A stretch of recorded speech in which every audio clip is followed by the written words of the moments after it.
Welcome into the Verizon Postgame Show. Mark Farzetta, Seth Joyner, Derek Gunn, Bailey Livesey as well, monitoring all the interaction on social media as the Philadelphia Eagles lose at home. The 18-0 streak for Jalen Hurts in games he started and completed also comes to an end after a 21-17 loss to the Denver Broncos in a game that, again, was a tale of two halves for your Philadelphia Eagles. Now, their first possession of the second half, the Eagles marched down the field. Jalen Hurts in two plays already had more completions in the first 30 seconds of that second half than he did in the entire second half against the Buccaneers. But unfortunately, after that touchdown drive that was capped off by a 47-yard reception by Saquon Barkley, the Eagles offense after that, punt, punt, punt, punt. And that was it. Seth, what was the difference between the first half and the second half in this one when it came to the Eagles? Well, they had 6 first-half possessions, and then they had 5 second-half possessions. And the first and the fifth possession of the first half, they had 119 total yards. In the 2 through 4 possessions, they had 19 yards, and they punted each and every possession. These lulls that the Eagles go through from an offensive perspective, caught up with them today. And I know that everybody was going to say, well, we didn't expect for this team to go undefeated. I didn't expect for them to go undefeated. But they gave this damn game away. They flat out gave this game. They went into the fourth quarter with a 2-touchdown lead and could generate no offense whatsoever, and they couldn't stop the Denver Broncos at all. So we can talk about all we want that, hey, they're 4-1 and, they're still in position, but you can't afford to give away games at any juncture throughout a 17-game schedule. And Nick Sirianni and Kevin Patullo has got to figure this offense out, because you cannot go through these periods in games where you just you punt, punt, punt, punt, punt. You can't do that. That's in the last 3 games, they have gone, in the first half, they had 18 total yards 2 games ago. Last game, they played the entire second half and had -1 yards, okay? And then they go to sleep on possessions 2 through 4 for a grand total of 19 yards. That just cannot happen. You've got to possess the ball. You've got to figure out a way to get the players involved that need to get involved. The referees didn't do this team any favors today. I felt like they got royally screwed by the refs at every turn. But sometimes when it comes to opportunities, you have to make your opportunities. You can't leave it in the hands of the referees. We already know how the NFL and the referees feel about these Philadelphia Eagles to begin with. So when you win games, you have to win games. You've got to win them on your own. You can't rely on the referees to make the right calls. Zach Bond's mistake, huge mistake. The illegal procedure call when the Eagles go for it on 4th down and they hit the big ball to Smitty, but you got Saquon Barkley moving in the backfield. I don't blame Saquon. That's not his fault. That's Jalen Hurts' fault, because when you motion him out to see what coverage that you're getting, and then you bring him back in, the quarterback has to look and wait for the running back to stop and get set for a second before he snaps the ball. As Saquon was moving back in, he snaps the ball. That's a penalty. So the little small things is what got this team today. And it's really disappointing, because this was a game that the Eagles clearly had won, and this is one they gave away. Clearly gave it away. What did you notice, Gunner, between the first and second half? Well, first of all, this is a dark weekend for sports fans in this region. Penn State getting upset by a winless UCLA team. Philly's blowing a 3-0 lead at home. And this team blowing a 14-point lead in the fourth quarter to a decent Denver offense with a young up-and-coming quarterback, but he's not yet there yet, but he's a talented quarterback. To me, Seth talked about this game being a tale of 2 halves. Every game they've played this season has been a tale of 2 halves. It's just that they've been fortunate enough to come out on the winning side of the ledger, because we talked about on the pregame show, going in 4-0, they very easily could have been 1-3 or 0-4 going into this game, but Lady Luck shined on them. Well, Lady Luck frowned on them this time. Were they helped by the refs? Absolutely. There should have been intentional grounding on the one call. There was not intentional grounding. The deep ball that Jalen threw to Goddard down the sideline would have put him inside the 10, I believe it was clearly a holding pass interference call. Should have been two in a row. Should have been 2 in a row. They missed that one as well. But I also, the bigger problem with me again, I keep going back to this, but I have to. Kevin Patullo makes no adjustments to Denver's blitz. They kept blitzing in the second half. He made no adjustment. After the Eagles scored on that opening drive, Denver, I've watched Sean Payton for years. I know what Sean Payton likes to do. And as I told you guys, on that fourth down situation, you knew he was going to go play action. It was incomplete. They got the field goal to go up by 4 points. You've got to be able to have point counterpoint at this level. You can't keep playing into the opposition's hands and expect to come out on the winning side of the ledger every time. It's just not going to happen. Laws of averages are going to catch up to you. But, I mean, Denver kept blitzing. At one point, they were bringing a safety constantly. At 1 or 2 plays, they brought both safeties on Jalen, and they couldn't move the football. And the defense was gassed. I mean, how many consecutive punts did you allude to at the top 4. of the show? 4 consecutive. The defense is gassed. Okay, you can't keep asking your defense to bail you out like that. So something's got to change. Now we're 5 games into this talking about something has to change with this offense. I mean, your star running back had 6 carries the entire game. Jalen did a great job throwing the football. Could have done a little bit better in certain situations. But you got to run the ball more than 11 times in a game like this. You have to. You knew Denver's defense was going to give you hell coming into this game. You still have to run the football to make them think you're going to go with a balanced attack. You can't keep playing into the opposition's hands like this. That's exactly what Kevin Patullo did with his offense. It was almost like they saw the 17-yard run by Saquon Barkley in the first half. A season long, by the way. Season long. And then as an offense, they got deterred by that somehow. But to your point, Gunnar, the defense being gassed, you're talking about a 4-play touchdown on the first possession of the second half. Yes. Then 5 plays punt, 3 plays punt, 3 plays punt, 3 plays punt, and then they have their final Hail Mary type situation there at the end of the game. But I want to go into this. You're talking about almost abandoning the run, which is something we haven't said in this city for a very long time. And this is also the second consecutive week where Kevin Patullo, who's just been outsmarted checkers versus chess in the second half. Because, Seth, he's at his press conference this week responding to how Todd Bowles was able to stymie their offense after 130 yards passing in the first half and then no completions, no yards, obviously, in the second half. And his excuse this week was, well, Todd Bowles, we put ourselves in position, unfortunately, in position where Todd Bowles thrives. So was that the same case today with Vance Joseph, or were you just continuously unable to adjust? Well, it's pretty clear to me that, you know, the Achilles heel with this new offensive coordinator is his ability, his inability to adjust. Like you heard Vic Fangio say just a couple of weeks ago, if you think that teams have to wait till they get to halftime to make adjustments, then they've already lost. So essentially, you've got to make adjustments on the fly.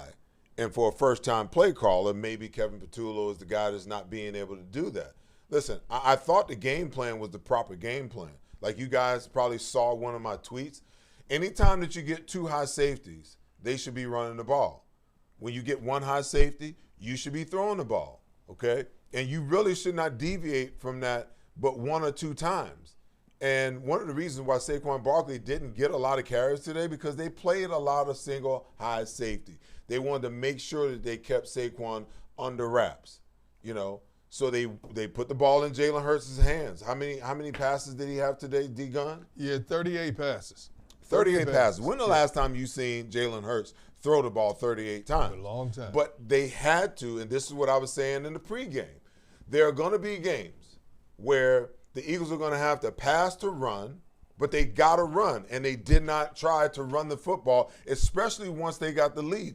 And then there are going to be games where they're going to have to run the pass. So their identity is going to morph from week to week. Do they have the ability to morph from week to week? Do they have the stomach to be able to say, okay, we can't lean on Saquon this week. Guess what? We're going to have to throw the ball, you know, in order to loosen up and get the run going, okay? I like the way that Jalen played. Jalen threw the ball to the guy that was open. He wasn't trying to force the ball to A.J. A.J. got his targets. They just weren't big targets because you're playing against one of the best cornerbacks in the National Football League in Patrick Surtain. But Devontae Smith had a big day because he got the number 2 corner, and that's where the matchup was. And that's the way the offense really should run. But I'm telling you right now, they gave this game away. That's the thing that, like, ticks me the most. They gave this game away because they had it, okay? And for the first time all season, the special teams didn't make that big play that turned the game in our favor. Defensively, we didn't turn the ball over that turned the game in our favor. And it hurt us. I mean, it really hurt us because, it fell into the referee's hands in a lot of regards. Like, there were a lot of questionable calls at the end of the third quarter and throughout the entire fourth quarter that, in my opinion, shifted and shaped this game. But sometimes, like the old saying goes, sometimes you got to play against 2 teams. Sometimes you got to beat the Zebras and you got to beat the team in the other colors on the other side. And today, the Eagles weren't able to pull victory out of the jaws of defeat. Well, if you combine those 2 subjects you just touched on right there, the inability to get the stop, also the inability to come up with the turnover, and the referees there, Cooper DeJean forced a fumble on Bo Nix in the first quarter. They ended up wiping it away, saying the hand clearly went forward empty in the first quarter. They said, no, incomplete pass. The drive continues. They end up getting a field goal. How valuable was that field goal late in the game to the Denver Broncos? That's the play right there that could have turned things in the direction of the Eagles. But after that, offensively, they picked it up. They were able to put the ball in the end zone twice. They looked like a team that was going to roll. They looked like a team that was going to pull it together well against this Broncos defense. Somehow, they were able to do it. They were going to be able to do it. And then in the fourth quarter, you mentioned this, D-Gun, you went into that fourth quarter up 17-3, and then in a blink of an eye, you're down 18-7. They scored, 15 points in a span of 5.5 minutes. The Denver Broncos, which is not an elite offense, chipped their way down the field, scored 15 points in a span of 5.5 minutes. And another glaring problem to me is they still have not shored up. We talk about how well the interior line can be. Denver was still running the ball in the middle of the field. They're still running the ball. How did you run the ball that effectively in the middle against Jordan Davis and Jalen Carter? And I understand Jalen's playing injured as well. But there's no way with that talent they have in that defensive front seven that an opposition should be able to come in your backyard especially and run the ball effectively in the middle of your line of scrimmage the way Denver ran it again. Now, Denver is a good running football team. They were averaging 143 yards a game. Eagles in the total game held them below their season average, but yet Denver got the necessary yards on running plays when they had to with Dobbins and Harvey. I don't understand why that aspect of the as well as this defense has played this season, how that aspect of the defense has not been addressed yet as well. We've watched this for 4 or 5 of the games now. The pattern continues to follow itself. And you were able to, again, to survive the first 4. You can't keep doing the same thing. What's the definition of insanity? Doing the same thing over again and expecting a different result? That's not going to happen at this level. Because as we just saw, even a mediocre or in some cases a bad team can rise up and beat a better team. Right. You know what I'm going to say before we go to break?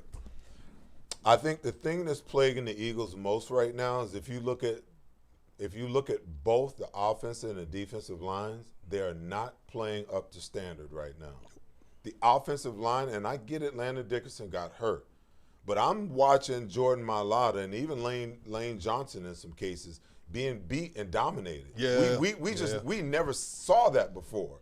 Okay, I'm seeing Cam Jurgens, miss blocks.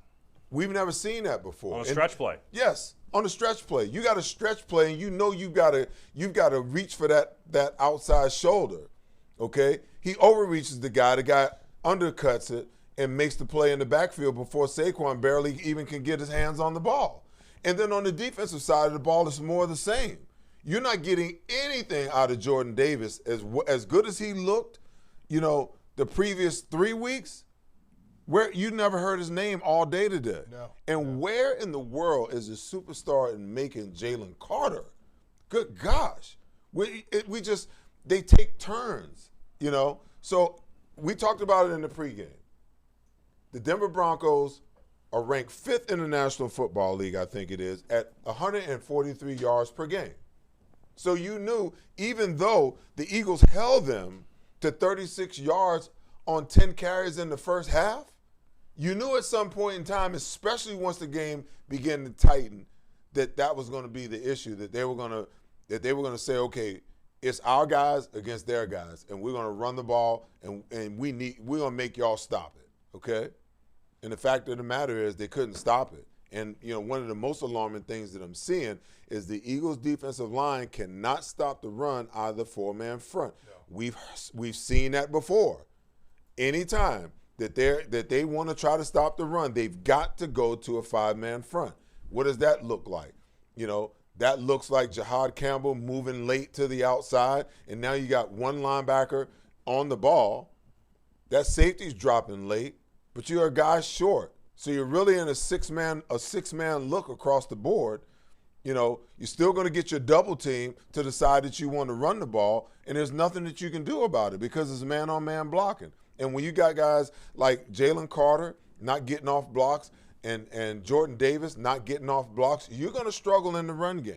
You're going to struggle mightily. So I think a lot of the inconsistencies that we see on both sides of the ball, as great as they have played up until this point, is that we're not dominating the line of scrimmage like we have in the past on both sides of the ball, and that's been our calling card. Offensive line, one of the best offensive lines, if not the best offensive line in football. Far from it right now. We saw that in the statistics that we put up in the pregame, Mark, how far they've fallen from positions all the way across the board, okay? And then defensively, the guy that we're counting on to be the most dominant defensive tackle in the National Football League ever since game 1, he's been a no-show. We haven't gotten anything, and I get it. He may be hurt. But if you suit up and you put that uniform on, the expectation is that you're going to show up and you're going to play and you're going to get the job done. I've always been told in all the years I've covered this game, if you're well enough to put that uniform on, you're well enough to play the game. And I understand that. Now, Lane Johnson is playing with a stinger on the shoulder, and that affects him to a certain degree. Landon Dickerson can't stay on the field. He's that nicked up. He's trying. Cam Jurgens is playing hurt. 3/5 of your offensive line is playing hurt. But other players are playing hurt as well. You got to find a way to fight through this thing. But the way this offense has been functioning, it can't sustain itself this way. You have too much talent across the board, from the running back to the wide receivers to the tight ends. That little play action rollout Jalen was hitting Goddard with sporadically after the game. You can run that play all day. You can dink and dunk your way down the field all day. Denver was running on us. Denver ran, and exactly. We had no answer for it. And Denver ran it effectively all day. Why can't we do that? And then there's one play in the fourth quarter. Jalen had all the time in the world to set up and throw the ball. He throws it deep. Where are the comeback routes? Not one receiver on the comeback route. He's standing there patting the ball, and he just throws it deep like it's a throwaway just to kill time.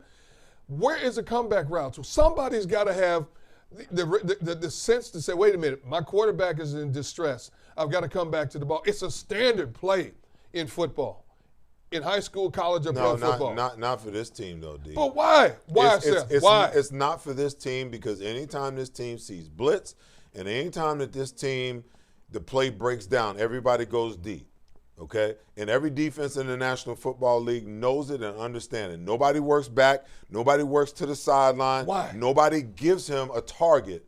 They just don't do it. And listen, again, I'll go back to what I said in the pregame, okay? What you see on the field is either being coached or it's being allowed, okay? I think it's both. I honestly believe it's both. We watch football games all week long, quarterbacks in distress like that. They have a safety valve. Somebody comes back, whether it's a toe tap on a sideline route or sit down in the middle of the field. Even if you don't pick up the first down, you give your quarterback a target to throw to. If nothing else, to take some of the heat off him. Jalen was officially sacked 6 times. I can't wait to see the books to see how many times he was hit. He got up a couple times shaking his hand also. You keep that up, you're going to be playing with your backup quarterback.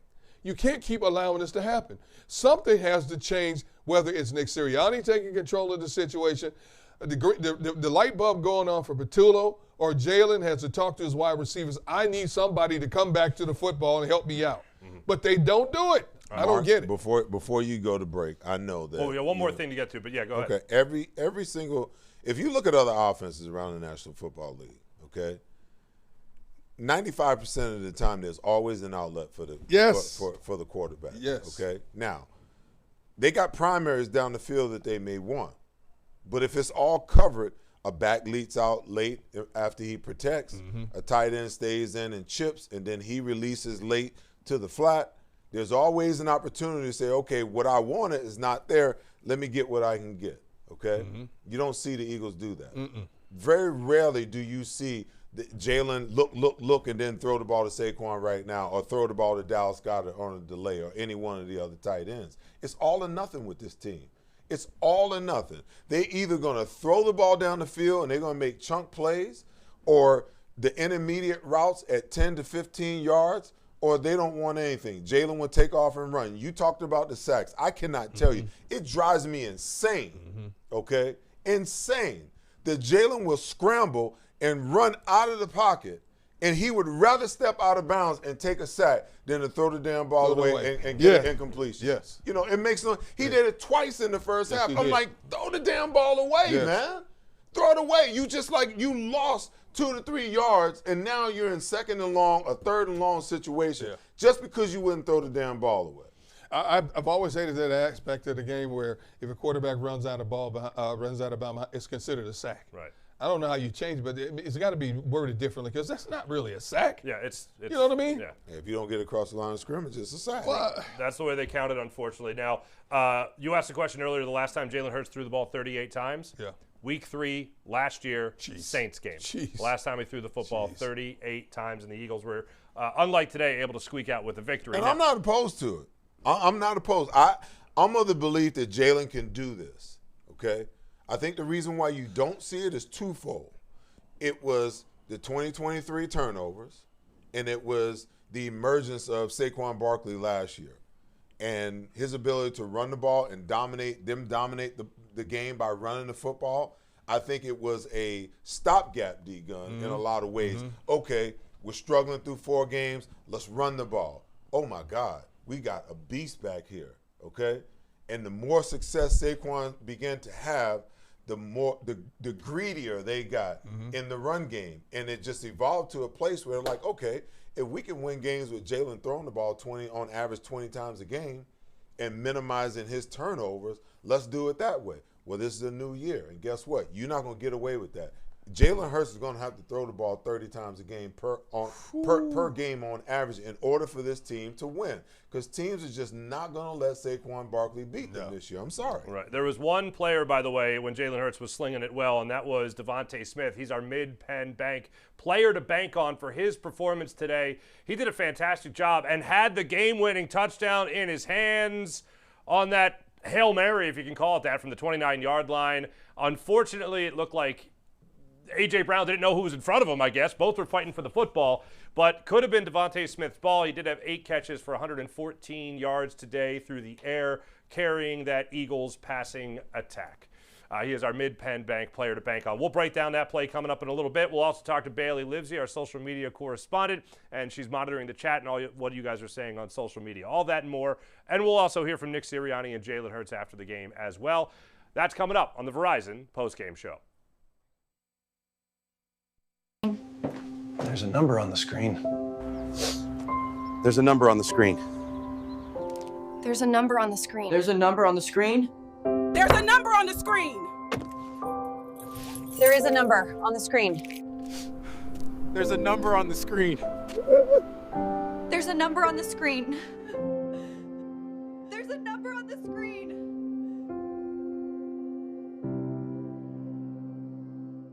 Since 1893, Weber Display and Packaging has been Pennsylvania's leading manufacturer of corrugated packaging and displays. We're family owned with 4 Philadelphia locations, 2 converting facilities, a warehouse, and a fulfillment center. Designed through delivery, we exceed customer needs. Weber Display and Packaging. Our core values drive everything we do. Come join our team. This upcoming segment is brought to you by Verizon. You've heard our opening remarks for the last 20-plus minutes on this Eagles loss, unfortunately, what went wrong for the Eagles in the second half. We want to hear from you, and with that, we'll go to Bailey Livesey, our social media correspondent. Bailey will be breaking it down when it comes to all that took place in this game today, unfortunately, in the second half. Bailey, what are the good people talking about? Well, Mark, Eagles fans never disappoint when it comes to social media, and after a loss like this, they definitely are not holding back. Fans are being very vocal about the refs favoring other teams over the Eagles. Some say this is the reason why we lost today. Some say this is the kind of thing that happens every single week. Do you agree that there is a pattern here with the officiating? Seth, you've been on this trail for a long time now, just saying that the Eagles are not in the favor of the NFL. They clearly aren't. I mean, you can't. No one can look at that game today and tell me that that game was reffed fairly. It's just, you know, how many times did they pick up flags? How many times did they miss flags? Like that deep ball that Dallas Goedert down the sideline was clearly pass interference. The guy was tugging on his jersey. It's got to be blatant. That was blatant. I mean, it's one after the other. The grounding call, okay? He jumps in the air and pulls it back, and then when he's tackled, while he's tackled, he just flings the ball, okay?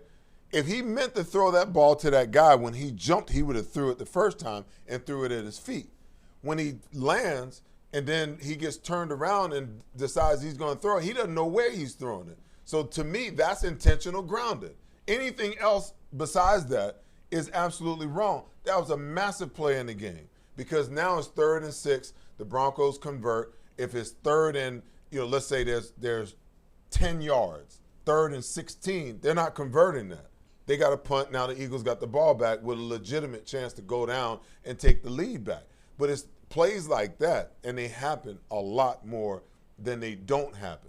Every single thing that the Eagles do wrong, the refs catch it. Every single thing that other teams do wrong, there's always this gray area, and whatnot. I don't know. I'm not going to put it completely on the referees because at the end of the day, it's up to the players to do what's necessary to win football games. But at the end of the day, as a referee, you should be reffing the game on meritocracy, or you should be reffing the game on balance. You should be unbiased one way or the other, where the bias is very, very clear that, they wanted the Eagles to lose this football game. And people may say, hey, it's sour grapes, oh, Seth is a homer, whatever it is. You guys know me, I just call it like it is. It is what it is, and that's what I saw, that's what my eyes saw, and that's the truth. Yeah, and also just noting this game, no tush-push. I can't remember the last time we've watched an Eagles game where there was no tush-push. That's supposed to have the entire NFL against the Eagles. Didn't even see it today. Bailey, what else are they talking about? Well, early on, the Eagles were moving the ball efficiently, but the tempo seemed to slow down, and fans don't know who to blame. Who do you think was responsible for the offensive struggles today? Well, Gunnar, you were hot on the track of this one when it came to Kevin Patullo not making adjustments against the blitz in the second half. Was there anything else? Any more meat on that bone? No, I'll stand by initial statement. This is a game of point counterpoint, and Sean Payton's team ramped up. We knew they were going to blitz. They led the National Football League in sacks coming into this game. You knew they were coming after him. They have two pretty good edge rushers in Allen and Benito, and sure enough, they started bringing the safeties down in the second half and forcing Jalen off his spot, forcing Jalen to get rid of the ball sooner than he wanted to. But Patullo never countered. He never countered. Again, Jalen's standing back there waiting for somebody to come free underneath. There's nobody underneath free.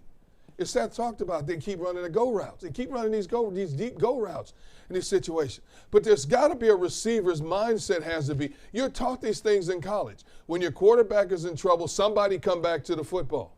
I can't believe that we consistently see this Eagles offensive repertoire has nobody who comes back to the football. If they don't get free behind a safety or a cornerback downfield so Jalen can lob one downfield, Jalen's going to be eating dirt or has a scramble to get out of a bad situation. I just don't understand how we're still talking about this 5 games into a season.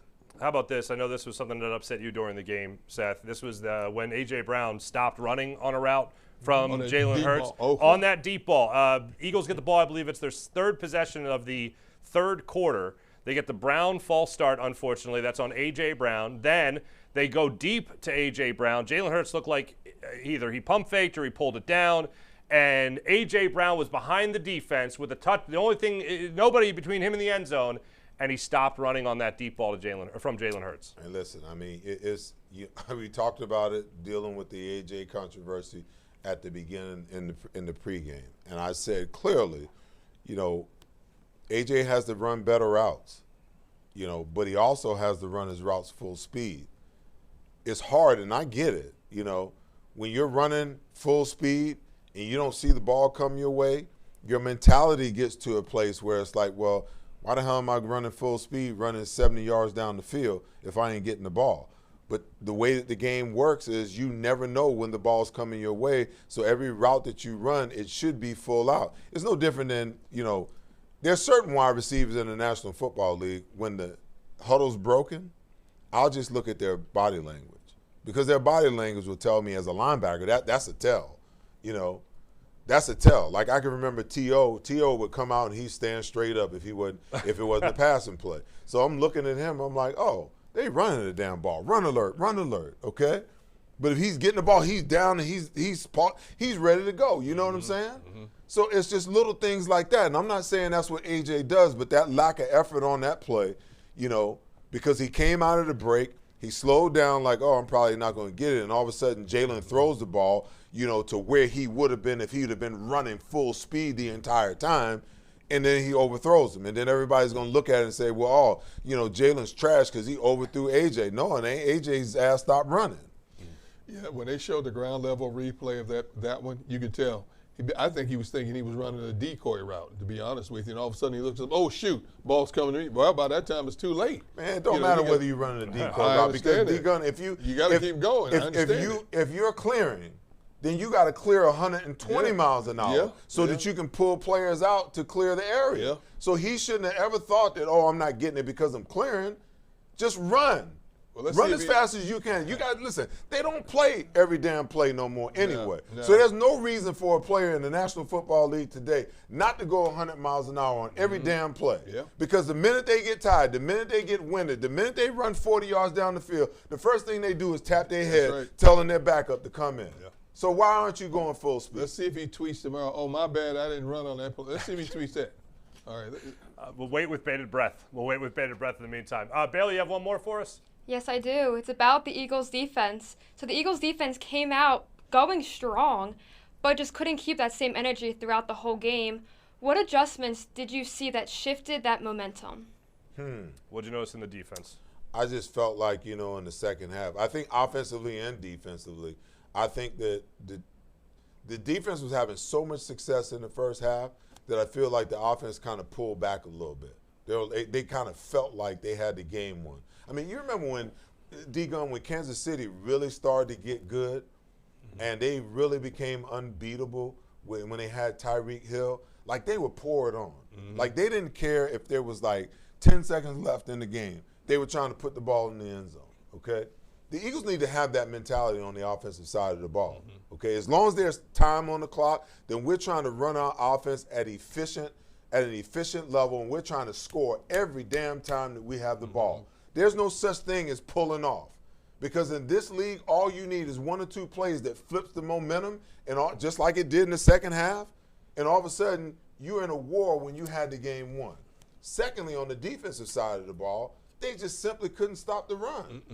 And once the team can run the football on you, man, I can't explain to you guys how difficult it is, because when they go play action pass, as a linebacker, you have to honor the fact that they're running the ball at 4, 5, 6 yards a clip, which then makes you late in your drops if you're playing zone, and it makes you late getting to your man sometimes if you've got a guy man-to-man when they go play action pass. That's why you always, if you ask any defensive coordinator in the National Football League, your number one objective at the beginning of the game, stop the run, make them one-dimensional. They were able to do it. 3.6 yards per carry on 10 carries in the first half. And then they wind up with, 130 yards total rushing in the second half. That's, 99 yards in the second half, something like that? Come on. It's clear. that they couldn't stop the run. And once they couldn't stop the run, Sean Payton just opened up his entire playbook, and it was like, well, this will work, and this will work, and this will work. And guess what? It all worked. Denver had 36 yards rushing in the first half. 36 yards. Finished with a $130. Finished 4.5 yards rushing per carry. That's a telling tale right there. Once they got within striking distance, they just chewed up the clock. They chewed up the clock. Did you notice what was on Sean Payton's play sheet today? What's that? At the very top of his play sheet, every single time they got a shot of Sean Payton, he had his play sheet up like this. Yeah. You know, as he normally does. Right at the top of it. In bold letters. In bold letters. Yeah. All right? Run the ball. Exclamation point, exclamation. There must have been 3 or 4 exclamation points right there. And I was thinking there had to be a moment where they were actually going to commit to that, considering the success they've had, and Seth, you talked about it on pregame, the success they've had with their backfield in controlling games. They have lost a couple of close games. We talked about that on pregame as well. The 2 games in between their wins before this one today. And they were able to control the ball, but they just lost at the last second. This time, they were able to control it in that second half when they got back to their bread and butter. See, that's what I'm talking about. Sean Payton, and he did the same thing when he was in New Orleans. He will try to impose his will, even when they're playing from behind, to set up what he wants to run in terms of the big play, the big strike play. He will try to impose his will on the opposition. They were down 14 points in the second half. They didn't stop running the football. They did not stop running the football. You have a guy who ran for 2,000 yards last year. There's no excuse for him having 6 carries in a game, 6 total carries in a game. I understand the quarterback had to throw the football to loosen it up a little bit. I get that. But you have to impose your will. They imposed their will. When they were 2-2 last year and realized they could run the football coming out of that break, their biggest attribute to success was running the football and imposing their will on the opposition. They didn't stop. This year, completely the opposite. They abandon the run when they get in trouble. You can't. You have to, especially when you have a lead. You have a primetime back like that, and arguably one of the best offensive line, if not the best offensive line in the National Football League. You have to keep trying to pound that rock, even if you only get 2 or 3 yards. Keep pounding that rock to chew up the clock. Try to wear that defense down. Get inside the defense's head mentally that even though you may stop us one, you can't keep stopping us the whole game. You got too much talent on this team.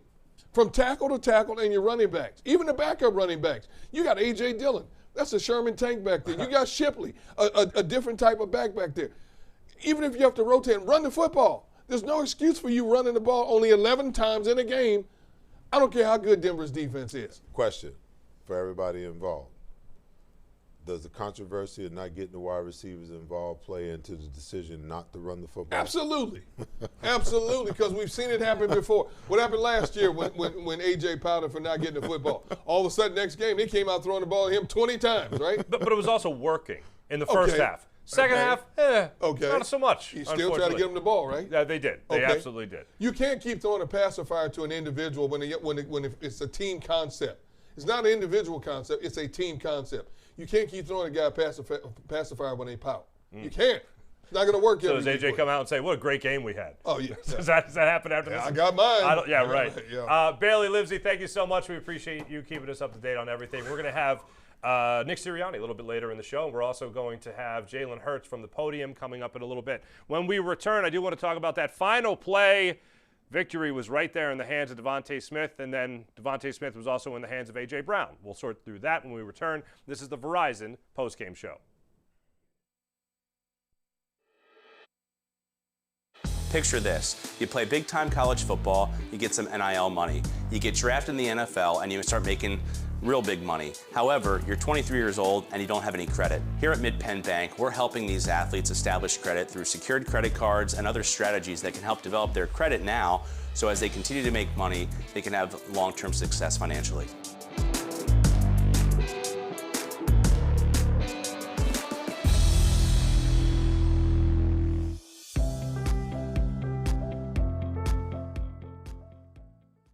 At Revolution X, we know that fortunes are made in times of uncertainty. Are you selling your investment real estate? Are you interested in deferring your tax with a 1031 exchange? At RevX, we're experts in 1031 exchange planning and the use of passive real estate options using DSTs. Not in the midst of an exchange and want to invest in real estate but don't know where to start? Revolution X has institutional-grade real estate options for any size investor right now. Set up a consultation at RevXWealth.com. RevX, defer the tax, maximize the gain. Gentlemen, are you ready for a wardrobe update? Introducing Divine Nine's Custom Menswear, your clothier for truly unique, custom-made threads. With Divine Nine, you can design your own one-of-a-kind suit, jacket, slacks, shirts, golf pants, and shorts, perfectly handcrafted by our skilled artisans who will bring your vision to life. Prepare to stand out from the crowd with Divine Nine's Custom Clothier, official clothier of Seth Joyner. Custom clothing made for you. Pride, passion, and persistence. These are the values that drive us all at Ron Jaworski Golf. We strive to deliver outstanding conditions as well as playability for golfers of all ages and abilities.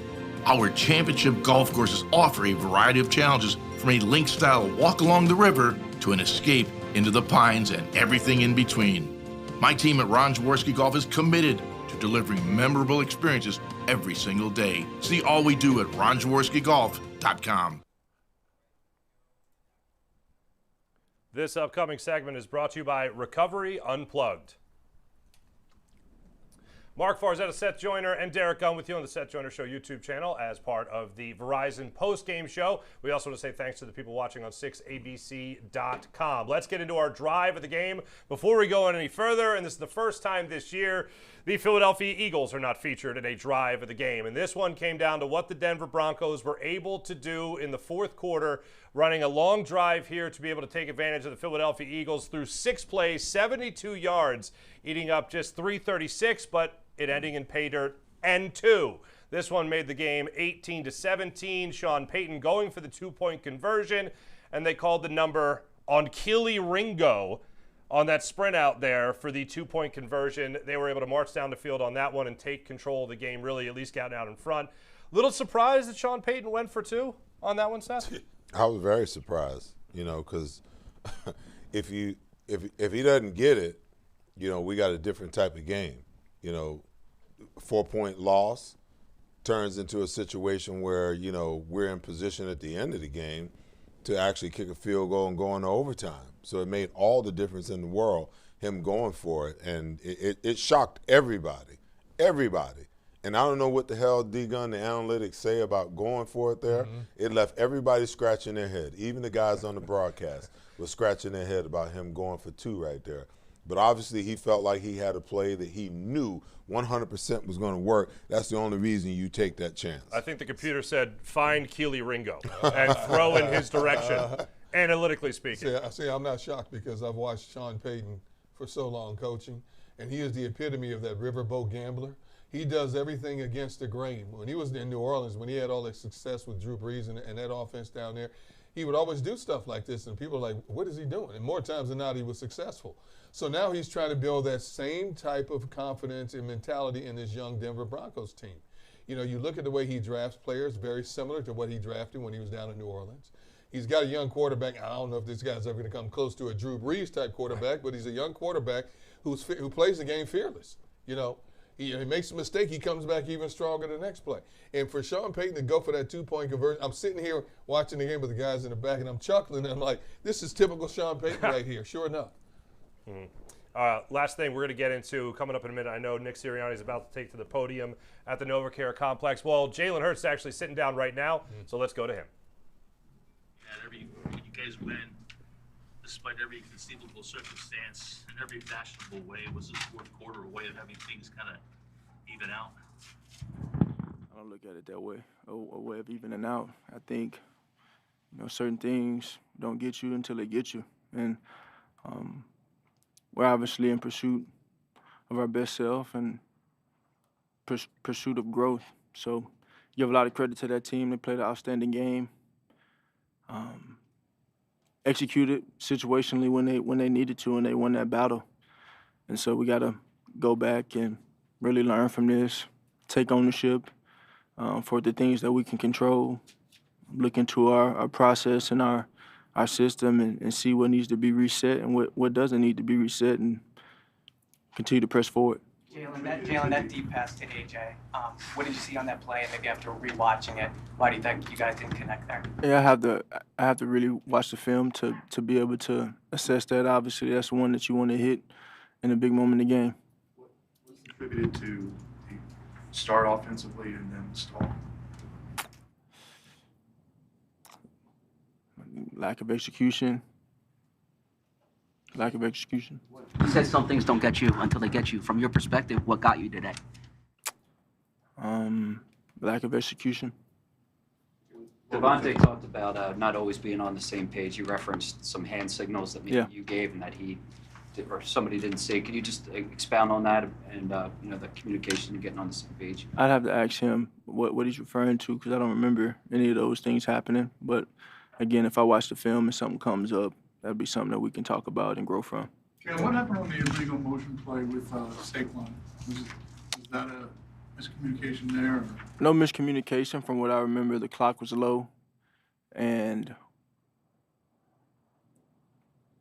you know, on a 4th and 6, 4th and 3, or whatever it was, he kind of at the mercy of the clock. You know, I think if we operate a little faster, get to the ball, we can maybe avoid some of that. Nonetheless, when you got a motion tag to a play, I put that towards operation as a unit, and that starts with me. So I own that. I can play smarter in that, you know, and make it work, you know, given what we're doing. The deep shots were in the deep shots were there in this game. You hit on a few. What opened that up in this particular game? It just kind of flowed that way. It just kind of flowed that way. We ended up having some opportunities there, and we hit on some and we didn't hit on some. But in the end, we just have to narrow our focus on execution and narrow our focus on the process of improvement. You mentioned getting to the line quick enough. From your perspective, this is something the players have talked about, coaches have talked about for a few weeks. What do you see as the issue as to why the offense is not getting to the line quick enough? I can't tell you what the issue is. Ultimately, I can take accountability for everything and take responsibility for it all. The lack of execution and maybe the lack of sense of urgency and how our operation is. And so I take the responsibility for all of it because I'm just trying to find solutions for it, right? It's just trying to grow and learn from it. And, you know, I look at this as an opportunity in itself. You know, you play the game to win. And when you don't, you learn from it. Are the calls getting in on time? Yeah, I think that's relative, right? Yeah, I get to play, I go make the play happen. So, I can't point the finger at anything else, or the calls getting in on time or anything like that. You know, it's just about making it work. You mentioned in the past, Jalen, that they're paraphrasing, but there are no losses if you learn from it. Is that still your perspective after this run? It's been a while that you tasted defeat. Definitely. Joe, you had, I think, 38 pass attempts. Saquon had 6 runs. Is that kind of an indication that maybe the offense was a little out of balance tonight? I won't say the word out of balance. I just think we're searching for improvement. And so, given what type of team we're built to be, you got to be able to establish the run in some regard. And that could look different. It may not be what it's been, but ultimately being able to lean on the run game is important. And so we just got to, you know, look into how we can improve in that arena and go out there and take ownership for the things that we can control and grow from this opportunity. On the second to last drive, 2 first downs were taken off the board because of penalties. Yeah. What perspective do you have on why those are occurring in these critical situations? I think there's a level of focus to that. I think there's a level of situational awareness and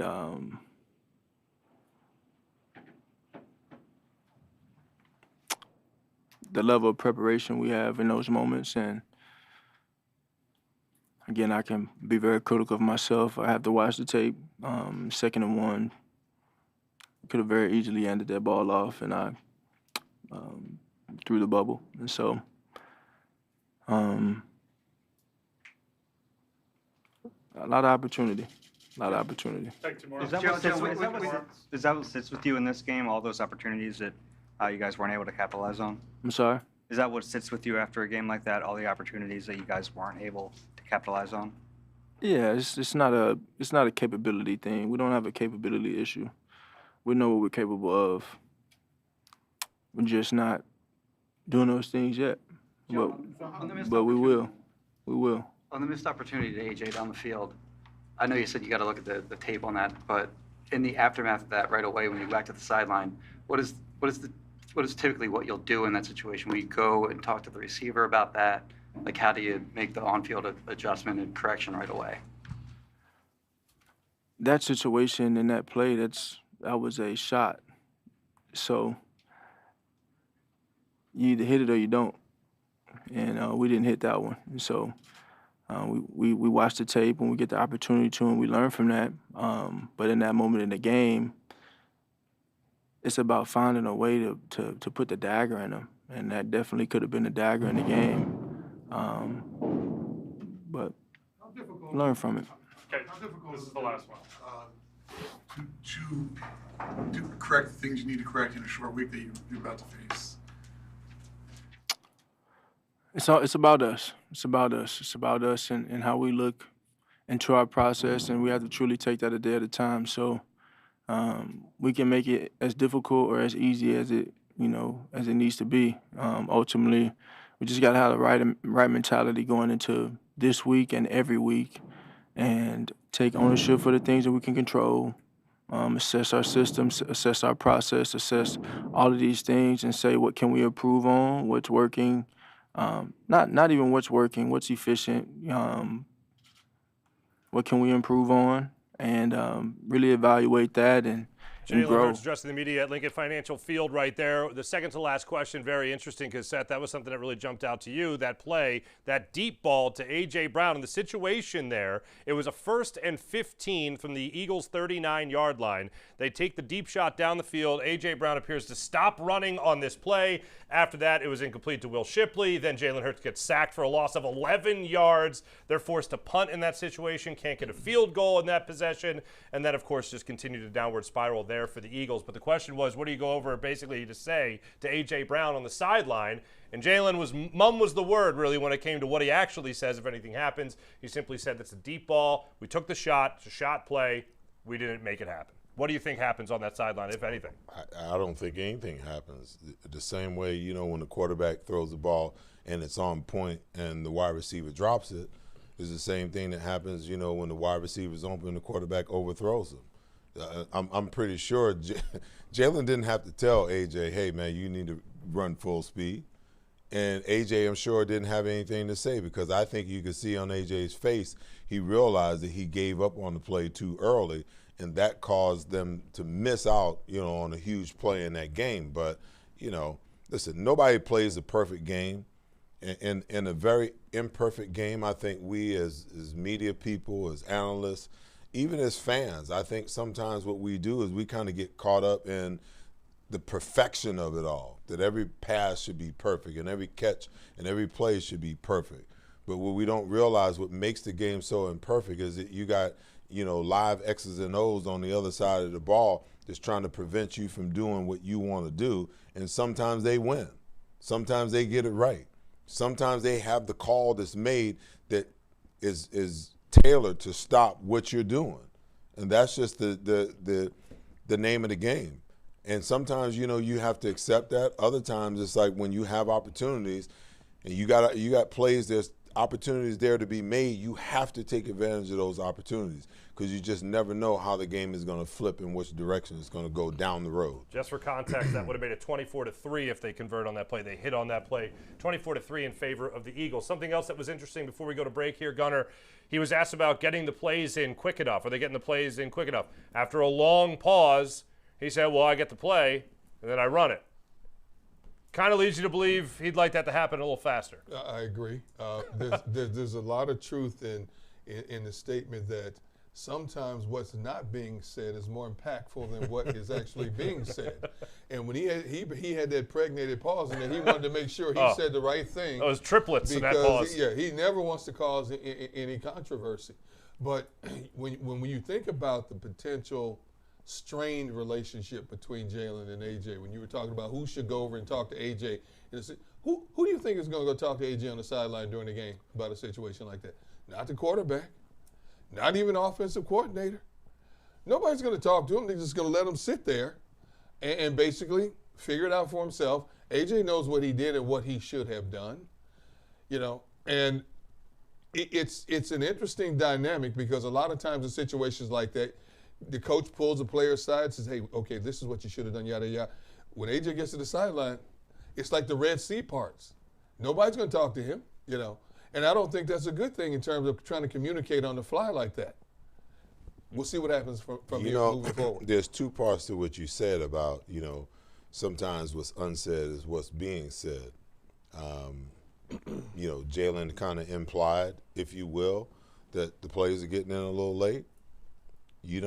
Sometimes you may have to consider that sometimes the players are getting in late so that Jalen runs what's being called rather than checking at the line of scrimmage.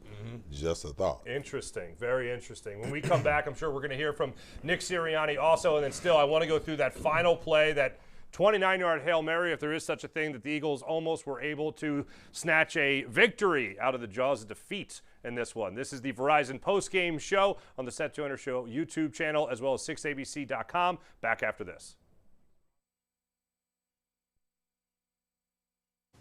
There's a number on the screen. There's a number on the screen. There's a number on the screen.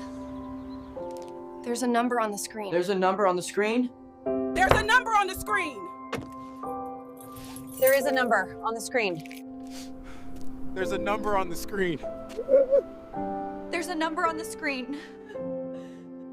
There's a number on the screen.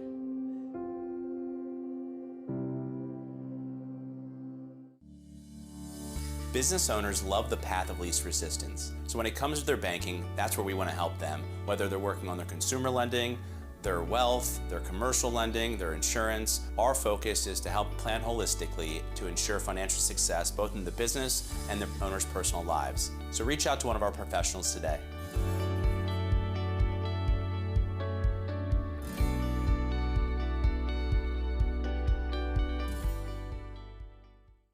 Gentlemen, are you ready for a wardrobe update? Introducing Divine Nine's Custom Menswear, your clothier for truly unique, custom-made threads. With Divine Nine, you can design your own one-of-a-kind suit, jacket, slacks, shirts, golf pants, and shorts, perfectly handcrafted by our skilled artisans who will bring your vision to life. Prepare to stand out from the crowd with Divine Nine's Custom Clothier, official clothier of Seth Joyner. Custom clothing made for you. I know what you're thinking. Total glow up. What's her secret? Fine, I'll spill. I totally upgraded with Verizon. Everyone gets a free phone with any plan, even if you're already a customer, like me. Now I have Google Gemini. It's like a little glam squad in my pocket. Gemini, what eye makeup goes with this lipstick? I'd suggest a classic cat eye. Wow, setting the bar high for daycare pickup.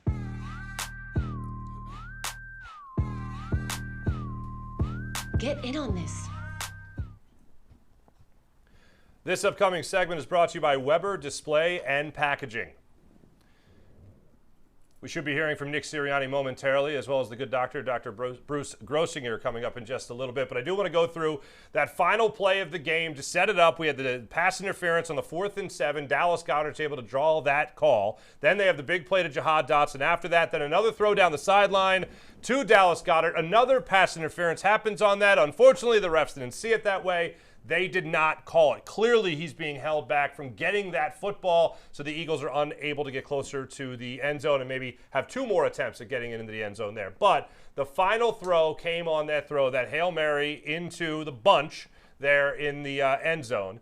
Devontae Smith goes up, looks like he gets both hands on it, Seth, and then out of nowhere, from behind him, A.J. Brown is trying to make a play on that same ball. What happened as that play was unfolding? I'm not pointing a finger in one direction or the other because I don't know operationally how that's supposed to look. I do know that they shouldn't be layered right in front of each other that way. You got to have one leaper and one guy, to get the tip in the back. That's normally the way that's coached. But I feel like if one or the other, if Devontae wasn't there, AJ is definitely making that catch. If AJ isn't there, there's a good possibility that Devontae is making that catch. It just happened to fall in a way. I mean, and even the defense a lot of times won't allow, two offensive guys to be that close to each other. But for some reason, somehow, they lined up right up in front of each other. They both go up for the ball. Devontae's got his hands on it. AJ's got his hands on it. The defenders put their hands in it. So obviously you're not going to get a clean catch. But I feel like if one of those guys could have got their hands on the ball, one of them would have squeezed the ball, and that would have been a wrap. The comeback would have been complete. But wasn't to be today. Gunnar, how'd you see that one unfolding? I think if Devontae wasn't there, because AJ's catch rate is so huge and his hands are so huge, I think AJ makes that catch. And I think the entire secondary of Denver kind of misplayed that ball. I think it was basically Devontae knocking it away from AJ. Yeah. And if I think AJ had a much better chance of catching the ball than Devontae did, And unfortunately, they were both in the same zip code, so to speak. And one knocks it away from the other one, costs him the game. When you're practicing that play, are you looking around to see the jerseys, Seth? Are you looking? Do you think A.J. Brown even knew it was Devontae Smith in front of him, or are you just looking up at the ball? No, you're looking at the ball. Like you're locking in on the ball and hoping that when you go up, you can out-jump the pack and get two hands on the ball. So I'm positive neither one of them really knew where they were. There has to be, some spacing. And then you ask the question, how often do you practice something like that? I'm assuming that each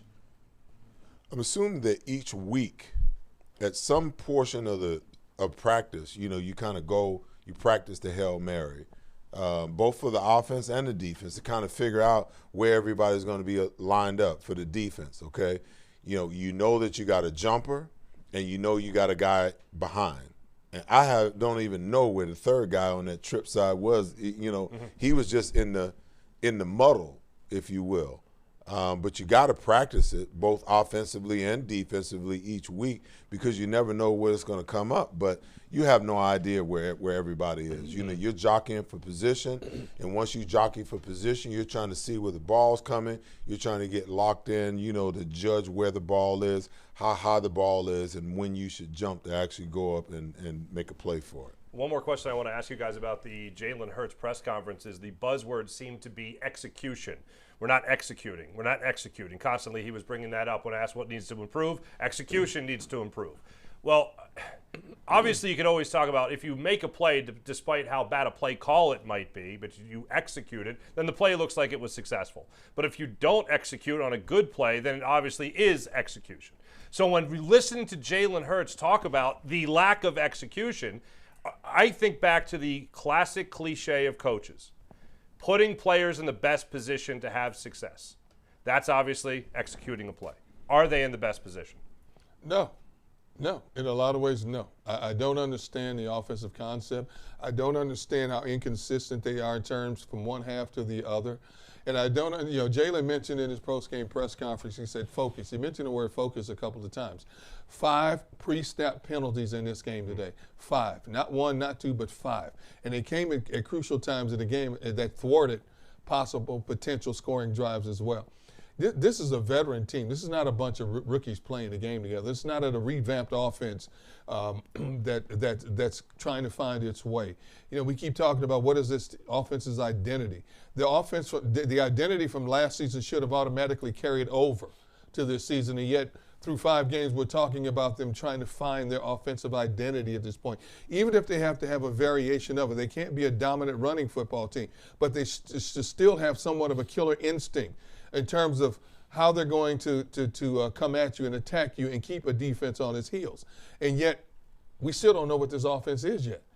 New offensive coordinator, but he was tutoring under his head coach, who's still there, and Kellen Moore, who's down in New Orleans. So it's not like he's foreign to this offense. So I don't understand why it's been so inconsistent, because we haven't seen 4 quarters of consistent football from this team throughout 5 games this year, and I'm flabbergasted as to why that hasn't happened yet. Well, I mean, with Jalen talking execution, let me tell you what execution is. Execution is for most guys getting their game plan on Wednesday, for the guys who really love the game and are serious about the game, it's coming in late Tuesday night to the facility and asking for the game plan and picking up some game film or studying some game film at home on Tuesday night. Now I get that's the Tuesday is your day off, okay? But football was my business. So with football being my business, football was my life because I know that I had a finite time to play it, okay? So execution is getting your game plan, mastering what's being asked based upon what they're doing. We'll come back to it. All right, well, Nick Sirianni is taking to the podium right now at Lincoln Financial Field. Let's hear what the head coach has to say.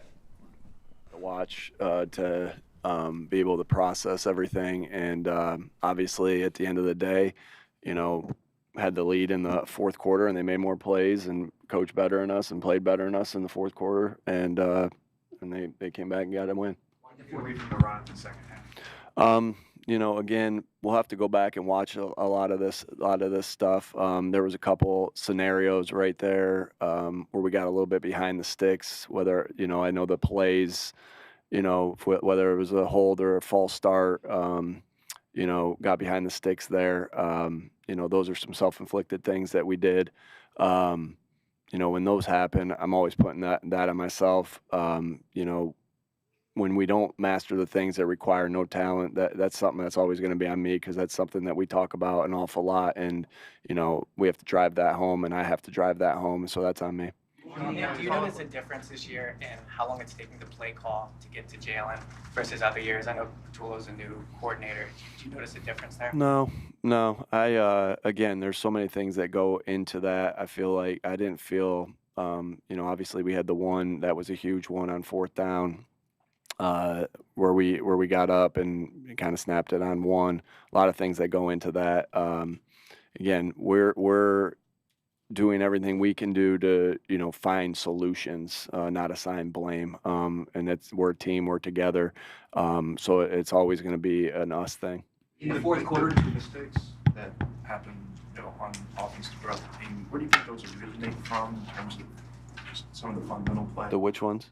You know, either the breakdown on the shot play, the penalties, or some of the. Yeah, again, anytime we have penalties or something like that, that's something that you can control. There's things that happen in the heat of the game that are gonna happen. But if there's stuff like, you know, pre-snap, post stuff, I always gonna take accountability for that. To follow up on that, 2 first downs were taken off the board because of penalties, and then they had a drive extended because of a penalty. What were your perspective on those calls, and also why were those issues in critical situations?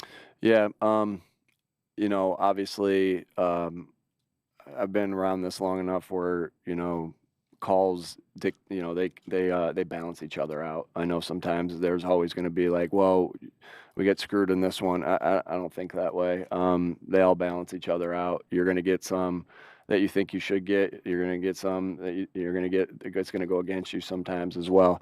So those guys do the best they can do and take a lot of pride in that. I got a lot of respect for the referees, and we'll never put anything on that. Again, those things happen in split-second situations, and then the review, same thing. So a lot of respect for what they have to do in real time. So again, it's tough. You just don't want to put yourself in those situations where it's coming down to a decision making by somebody else. What was your perspective on the missed opportunity on the deep shot to what went wrong on the deep shot from Jalen to AJ? Yeah, I'm gonna have to go back and look at that. You know, I thought they got a good reroute in on that on AJ within the slot right there. You know. These guys made a lot of plays today. Credit to their defense, but I need to look at that play before I'm able to answer that question. This is obviously the first time you guys, as an organization, not as an organization, but as this collection, have come off winning Super Bowl. Have you found anything different in terms of your preparation, what you need to do, the attrition of that experience last year, playing into what's kind of been going on with some of the sloppiness this year? Yeah, no, I think that the guys have worked extremely hard in preparation. I see the same hunger that was there prior to us winning the Super Bowl. So I don't think it's anything like that. Again, just the name of this game is always going to come down to detail and as far as us as coaches and players, we weren't detailed enough today, and they were a little more detailed than us. And it's a good football team.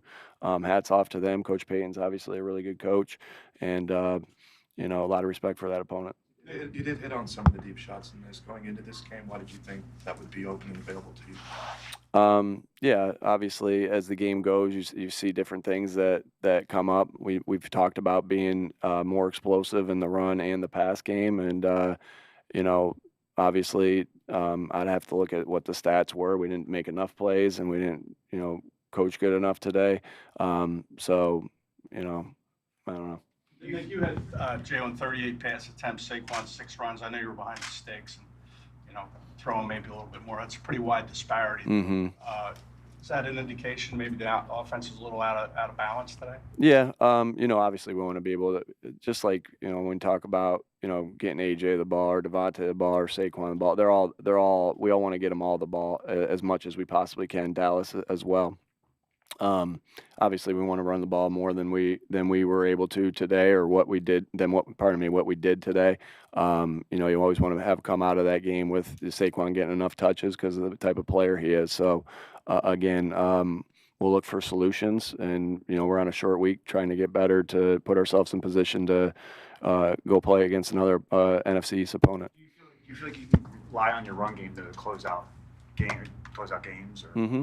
like Yeah, you were last year? I do. I still believe so much in the guys that we have up front, and the and who we have in the backfield. I do. You mentioned the details. Obviously, details is something you stress. You bring it up all the time. Do you see like a common theme as to why the details aren't as sharp as they have been in past years? Details is, it's kind of a wide range of things. When we talk about details, we talk about our fundamentals, and obviously there's so many different fundamentals that go into it. We took care of the football today. We didn't create a turnover though, right? I'll have to look at how the blocks were, the block destruction. I'll have to look at, then it goes down to being on the same page. I think you hear guys talking about same page because they know that's a big part of the details. I didn't feel like there was major busts today. And then it's situational football. And so, again, we'll have to look at all those things. Same page, too, is, some of those pre-snap penalties, and, that goes into that as well on detail. So, there's a collection of different things, but again, it always comes down to the team making the fewer mistakes. Usually is the team that's victorious. Nick Sirianni addressing the media there at Lincoln Financial Field following the Eagles' 21-17 loss to the Denver Broncos. One of the things the coach touched on there was not blaming anybody, not blaming the officials, just blaming themselves, and then also he acknowledged 38 passes to 6 run plays seems like a bad idea, and that's something that they let get away from them, but did not acknowledge breaking the huddle late, did not acknowledge getting the plays in late when it came to their offensive game plan or execution. I don't think it's a bad idea to throw it 38 times. Mm-hmm. The problem is the Eagles are only 2 for 11 on third down. So they didn't sustain enough possessions, or they didn't sustain possessions, period, with the 3 punts in the second half. The problem is the Denver Broncos ran 70 plays, I think. The Eagles ran 55 plays in totality. The Denver Broncos had 20-something first downs. The Eagles, had a lot less. I don't know exactly what the numbers are, D. You can pull them up right there right quick. But Eagles had 16 first downs. Denver had 23. See? So, the problem is it's not the amount of times that you throw the ball. It's your ability to possess the football. And they didn't possess the football enough to keep the ball. Listen, the Denver Broncos, their last 3 possessions went touchdown, field goal, okay, with a 2-point conversion. The Eagles' last 4 possessions are punt, in the game. From my perspective, you know why? Because the Denver Broncos pounded the rock. They controlled the clock, okay? And they wore that defense down in the fourth quarter. And that's why they went touchdown, field goal. Whereas the Eagles were still putting the ball up in the air when they had the lead and turning the ball over. You basically played into the hands of the number one sacking defense in the National Football League. You knew they were going to pin their ears back and come after you. They showed it to you in the second half. They're bringing safeties. They're bringing corners. They showed it to you. They knew for a fact, as we've talked about all season long, that the Eagles don't have – I take that back because the one game where in the first half, was it the last game where Jalen torched the blitz in the first half? Couldn't hit anything in the second half. You know, they had no passing yards in the second half. When you know a team is like that, you got to have something to counter that, whether it's delayed draws or something. You know, you play right into the hands. Deshaun Payton's one of the smartest coaches in the National Football League. You play right into his hands. He didn't back off on a blitz. And you kept on throw the football. You stopped the clock. Incomplete passes, stop the clock. Turn the ball over. How many times did you say they punted in a row? 4 times? 4 times in a row. 4 times in a row. You gave it back, and they pounded the rock. I'm not good at math or anything, but what I got from that was -1 yard. Is what they totaled on those 4 possessions. I still can't believe it. I'm telling you. Listen, D-Gun, I don't have a problem with them throwing the ball because I think that, you know, you go into the fourth quarter with a 2-touchdown lead. 2 touchdowns obviously was not enough. So they have to stay aggressive. And if they haven't been running the ball well, then they're not going to continue to pound the ball. And it's about looks too. You know, if they're going to, like we talked about it during the game, okay? If you're going to play a team and they're going to get in a 7-man box or an 8-man front, okay, the one place you cannot run the ball is you cannot run the ball up the middle. No. Because that free hitter is going to come right up the middle. He's going to hit a gap because he's unaccounted for. Now, if you want to run the football against a loaded box, then you run away from the weak side end, okay, and leave him unblocked. Then you can go man-to-man across the board and you nullify that extra guy that's in the box, okay? But they like to run the ball up the middle. They like to run Saquon. And then at the other end of the spectrum, D, guess what?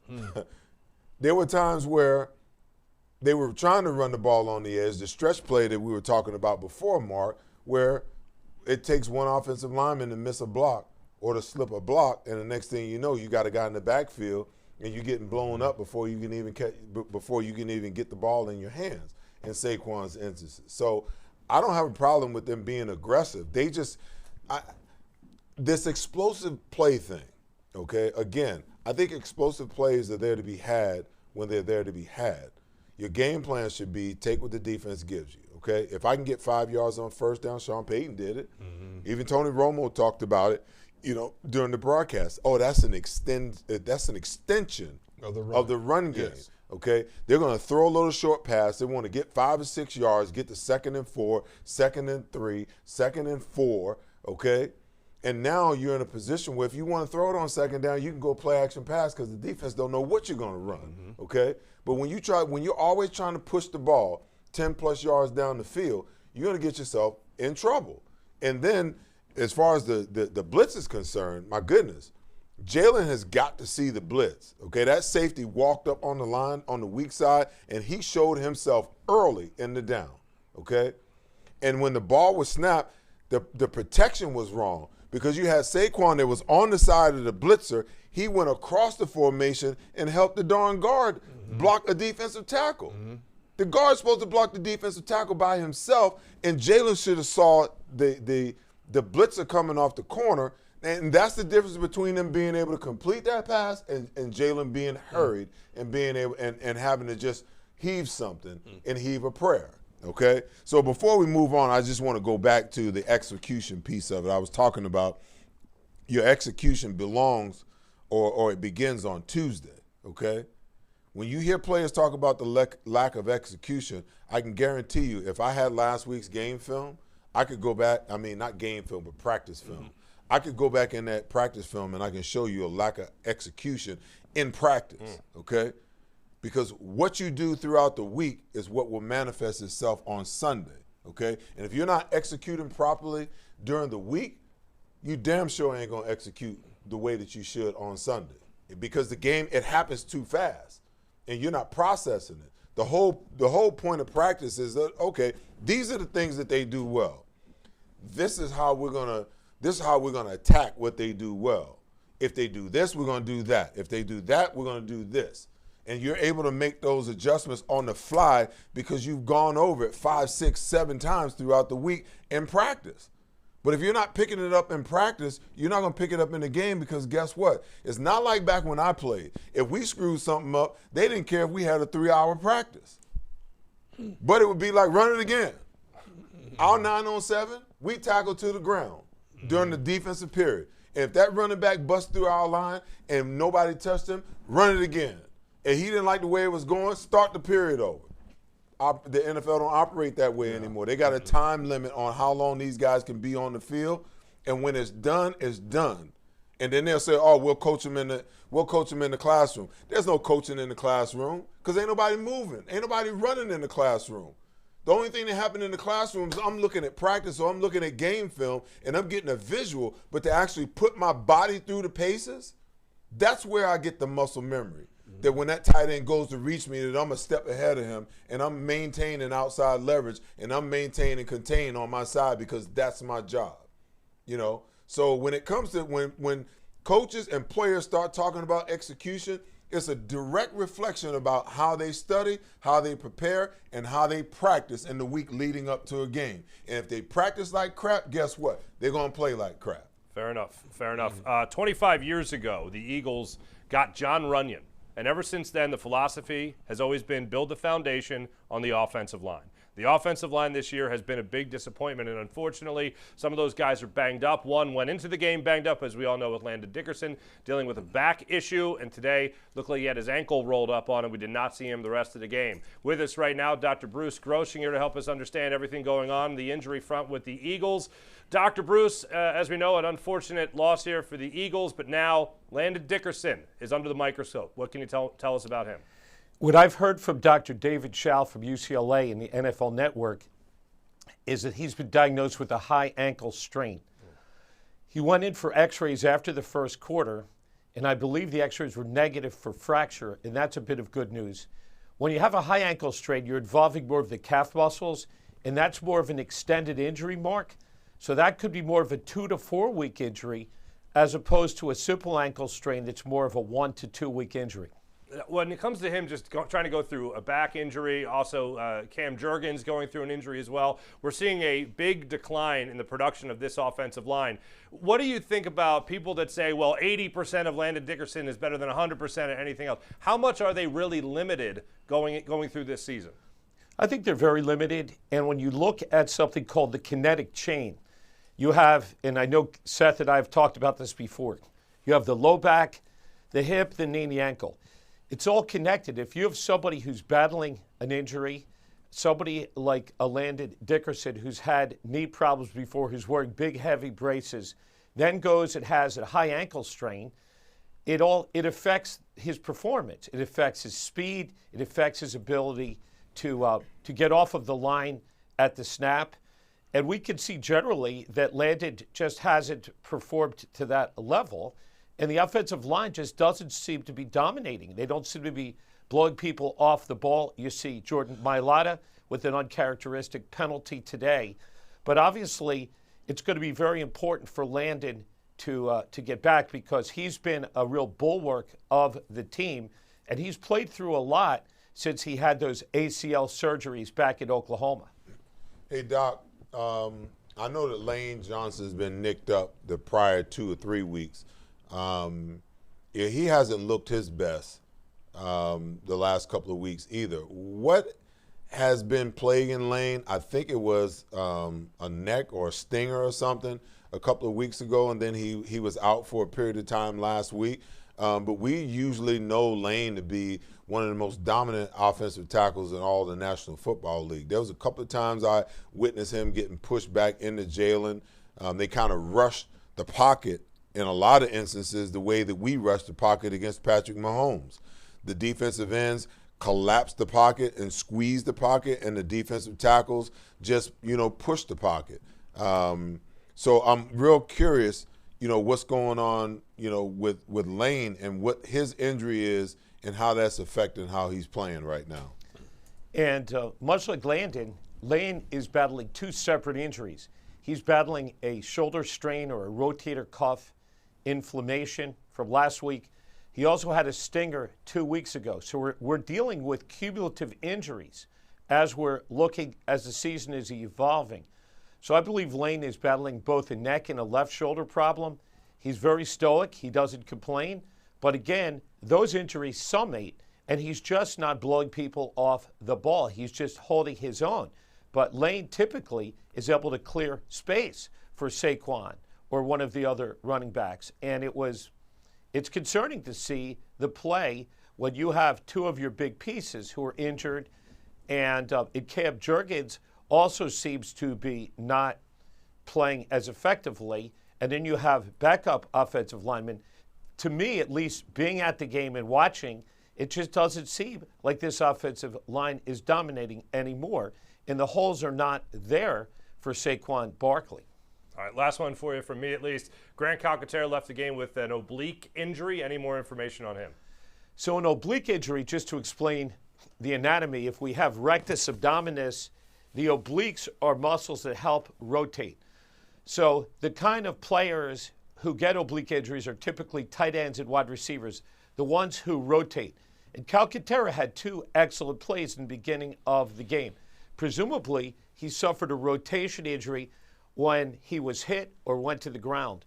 An oblique injury is statistically a 2 to 4 week injury.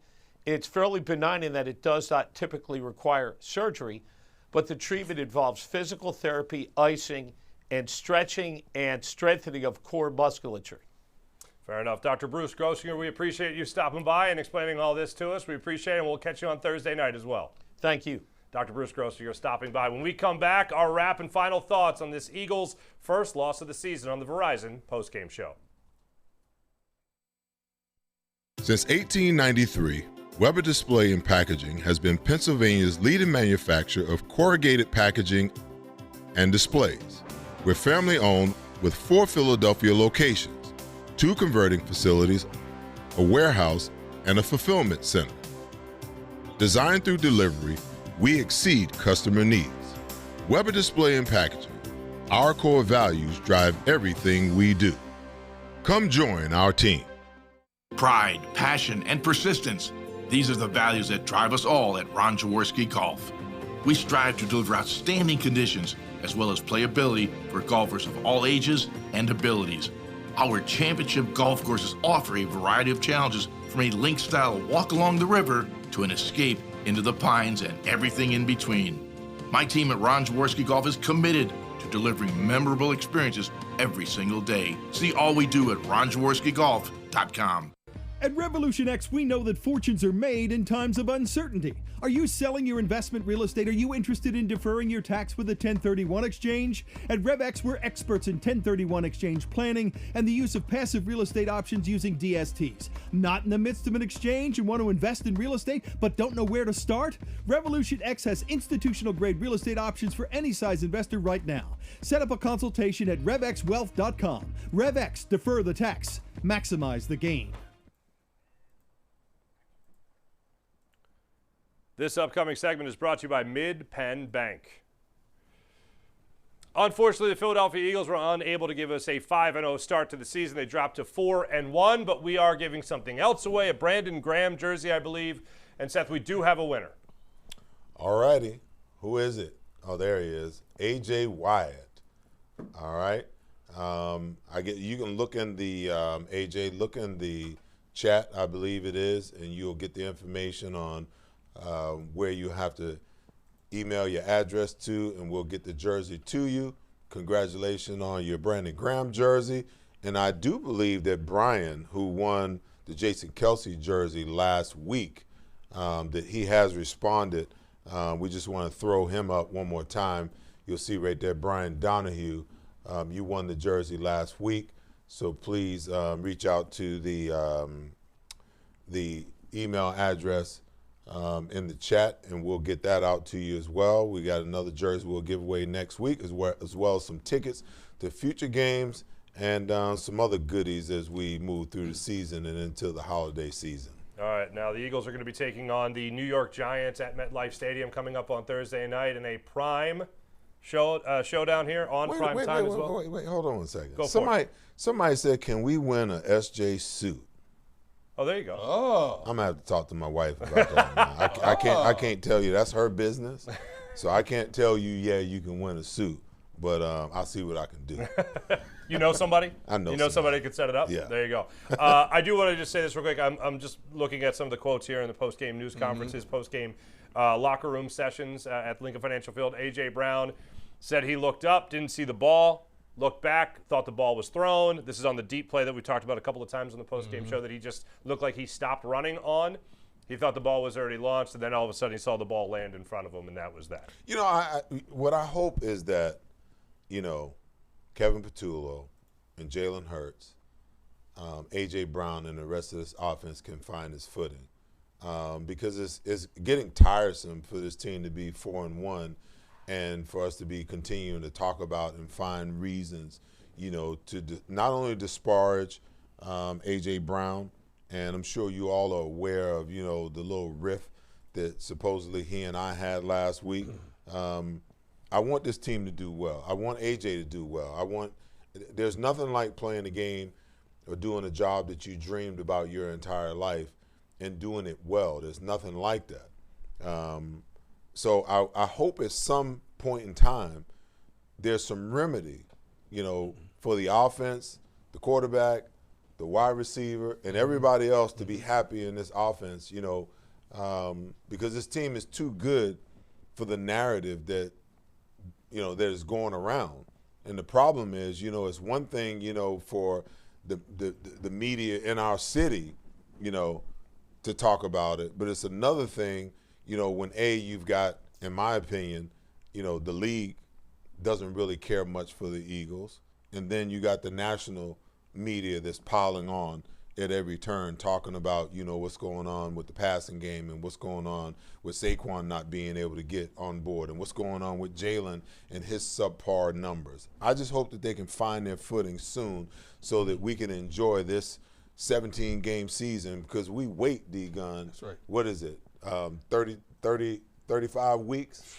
We work 35 weeks every single year, Just man. to talk some football. Waiting for 17 weeks, man. Yes. It's crazy. And instead of us enjoying what this team is doing and enjoying, you know, being Super Bowl champions, it's almost like we hadn't won a damn thing, man. I know. I'm enjoying the fact that they're 4-1, but I'm perplexed at how they arrived at 4-1. It's frustrating because there's certain things about this team that should be automatic, and it's not been the case. And, you know, they could have lost more than they won, but they didn't. The bottom line is getting the all-important W. But you know what? Patterns sometimes catch up to you, as it did today. They've got to find a way to break certain patterns, or we're going to be talking about more of this stuff that we're talking about today. Got to figure out how to beat the blitz. Got to figure out how to get after the quarterback. Derek Gunn has to regrow his mustache. These are just the problems we're trying to solve this season, people. It's not the stash. The chat would disagree. But Thursday night, again, they take on the Giants. A little bit more fuel in the fire for the Eagles to get things right for that game. Are we feeling good about that one in our way too early feels going into that game? What better way to get well? There you go. You know, than to, you know, play against a Giants team that is playing a rookie quarterback, is missing its best offensive weapon. Yeah.